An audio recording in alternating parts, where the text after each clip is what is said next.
Hello, yan po. Pumunta po tayo dito sa may tabi ng ilog. Ito po yung daan niya, rough road. Makapaghatid po tayo dito ng pasahero. Yan. So, pauwi na po tayo. Pakita ko sa inyo. Dadaan ganyan. May ilog po yan. Ilog. Ito tayo din sa ilog. Baka tayo mahulog. Yan po guys. Dito po ako sa zona 6. Tabi ng National Irrigation Authority o NIA. Ang laking ito, laking patubig ng NIA, lapad. Yan po yung madalas na pinapakita ko sa inyo na may mga kalabaw. Tapos ang mga tulay nila ay ganyan lang. Kawayan lang po yan. Lumipat sa kabilang lote. Pabundok na yung lote dyan. May alaga ng baboy. Tarik.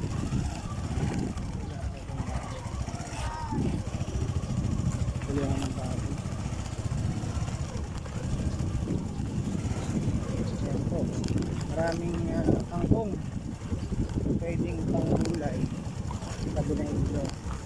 Tapos ito pong makasalubong natin ay malaking kalabaw. Ito nakaalas na yung sungay. Ingat po tayo dito, baka lumawan kahit kusugin ng sungay niya. Ito sa ating legs.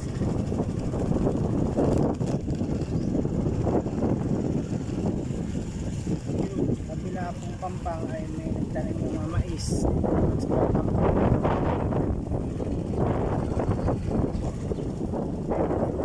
Dalang gansa.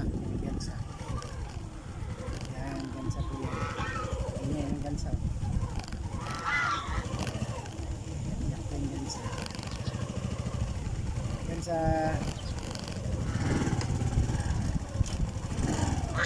Tingala pala yan. Tingala ang gansa. Pag nagagalit. Ay! Dahil sa yun pa, maraming kalabaw. Pwede talaga nila tinatali ng kalabaw. Ganyan. Mga kalabaw. Patay bukalo. Ganyan din po sa sa lugar na may Albay. Malapit sa Daraga River.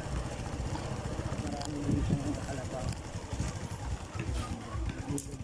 Ang pataas po ay may shooting range dyan. Babaril. Bata dito, bata lang naghahalo ng semento. Yeah.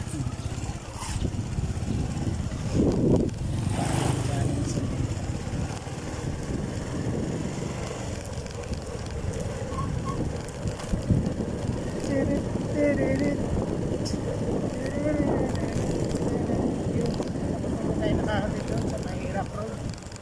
Lupa lang po yung daan. Ilagyan mo lang bawang at saka bawang, sili, sibuyas, yung sauce.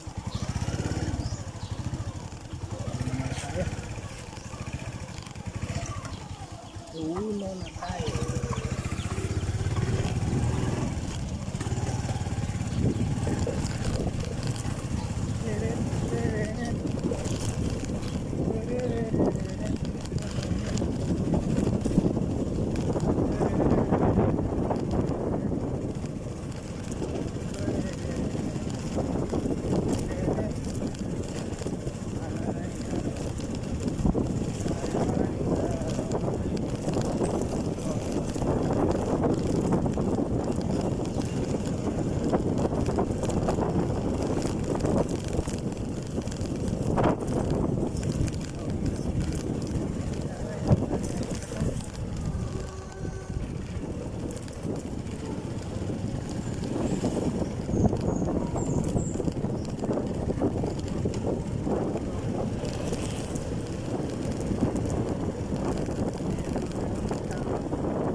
marami kang sapal doon.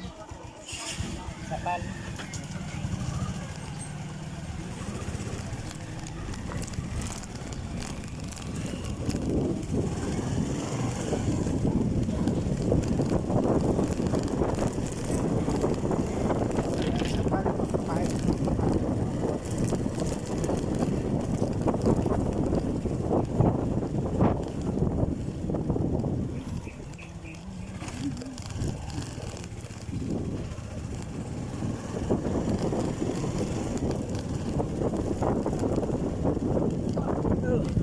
Sige, tama. Hindi na, nakaando na.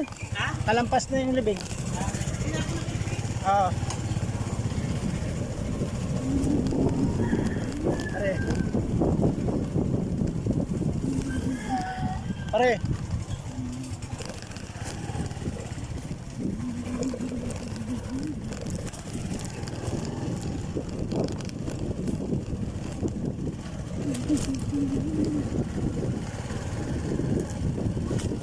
Ito yung probinsya.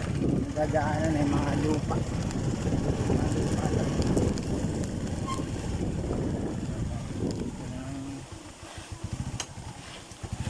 Palo.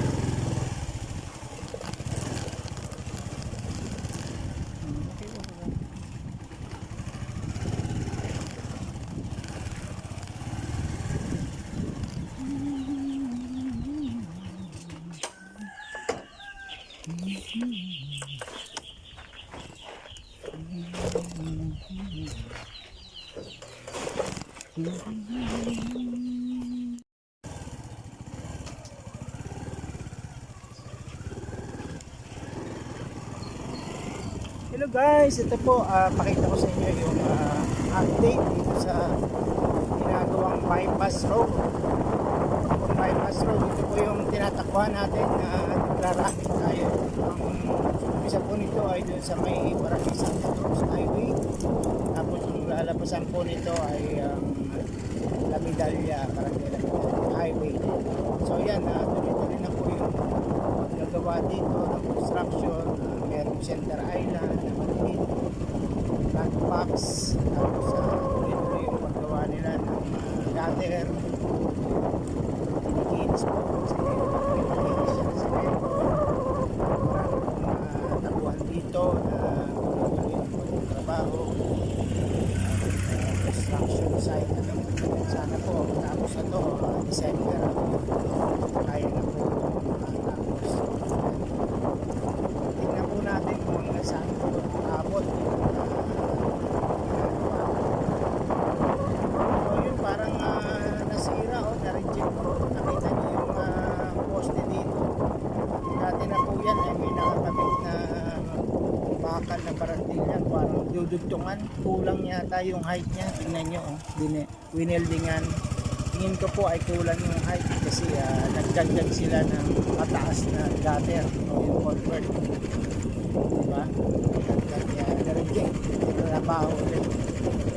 Kita nyo po, trabaho ulit, hindi pa dinugtungan ng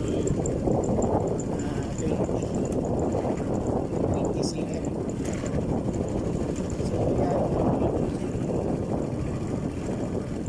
Hindi pa gaano malinis yung daan. Lupa, tambak sa maraming palo, mabuo. Yan yung po natin na tinatahan natin. Kakatahan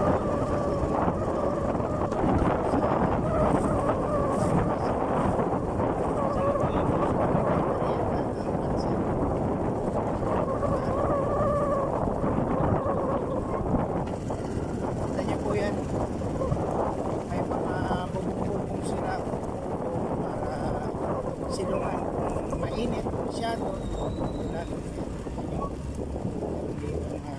pupupo sila pinangat. So hanggang dito pa lang. Ayan, nakita nyo may mga manhole, concrete manhole, mayroong mga bakal na ginagawa. Ito po pag natapos po yan ay tuloy-tuloy na po ang magiging daanan dito. Dito na po yan. So nagpaalam po muna yan sila sa lupa na may-ari dito, si Imperial. So So balik na po tayo. Pinakita ko lang na ito pong lugar na ito ay matatapos na. Meron pong tao na nangungurente doon, lalaki.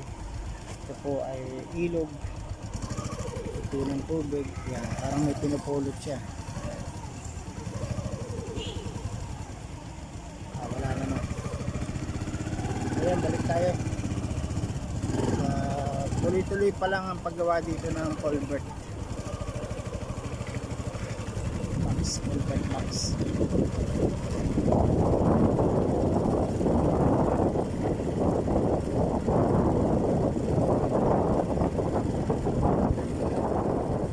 Ayan, yung break time nila, oh. Break time. Kakain na naman. Couple more birds. Pila pala ito. Pila pala ito.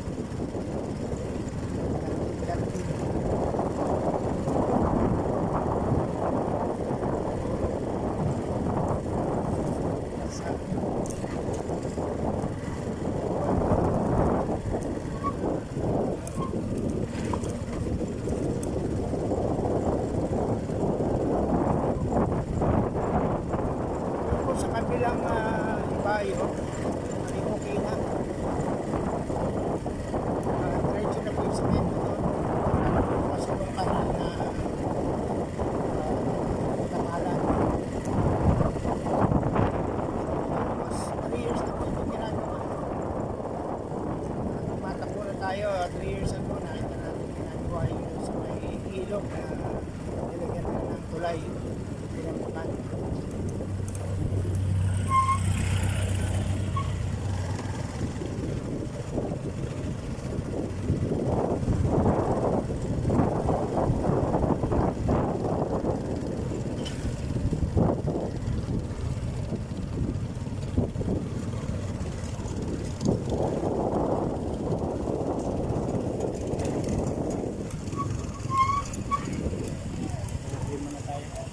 Ayan po, yung diretsong yun ay okay na po yun.